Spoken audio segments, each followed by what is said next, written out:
భారీ బడ్జెట్ చిత్రాలకు care of address అయిన టాలీవుడ్ హీరోయిన్ల విషయానికి వచ్చేసరికి మాత్రం బీటౌన్ వైపు చూస్తోంది. నార్త్ బెల్ట్ మార్కెట్ ను కొల్లగొట్టేందుకు బాలీవుడ్ నుంచి కలర్ఫుల్ భామల్ని బరిలోకి దింపుతున్నారు ఇక్కడి డైరెక్టర్స్. రాజమౌళికి వర్కౌట్ అయిన ప్లాన్ ను టాలీవుడ్ స్టార్ డైరెక్టర్లు ఫాలో అవుతున్నారా? ఆసీ 17 కోసం కూడా సుకుమార్ బాలీవుడ్ వైపే చూస్తున్నాడా? టాలీవుడ్ భారీ బడ్జెట్ సినిమాలు తీస్తుంటే హీరోలు ఇక్కడి వాళ్లే, కానీ హీరోయిన్స్ కోసం బాలీవుడ్ వైపు చూస్తుంది. RRRతో నేషనల్, ఇంటర్నేషనల్ బ్యూటీలను దర్శక ధీరుడు రాజమౌళి తీసుకువచ్చి సక్సీడ్ కావడంతో మిగిలిన టీ-టౌన్ దర్శకులు కూడా నార్త్ కలర్ఫుల్ భామల వైపే చూస్తున్నారు. కల్కితో దీపికా పదుకొణి, దేవరాతో జాన్వీ పట్టుకొచ్చారు. అంతకుముందు కియారా, శ్రద్ధ కూడా ఎంట్రీ తీసుకున్నారు.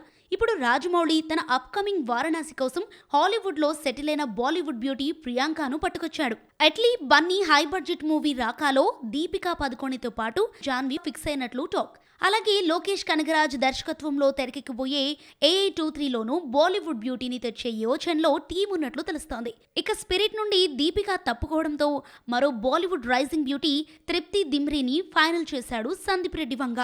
కల్కి 2 కోసం ఆల్ఫా బ్యూటీని పట్టుకొస్తున్నాడట నాగశ్విన్. ఇప్పుడు బుచ్చిబాబు గురువు సుకుమార్ కూడా రామ్ చరణ్ సినిమా కోసం బాలీవుడ్ బ్యూటీ వైపే చూస్తున్నాడని టాక్. గతంలో స్త్రీ 2 బ్యూటీ శ్రద్ధ పేరు వినిపించింది. అయితే పుష్ప 2లో స్పెషల్ సాంగ్ కోసం అప్రోచ్ అయితే ఏకంగా 6 కోట్లు అడగడంతో షాక్ కి గురైన సుకుమార్ ఆమెను పక్కన పెట్టేశాడని సమాచారం.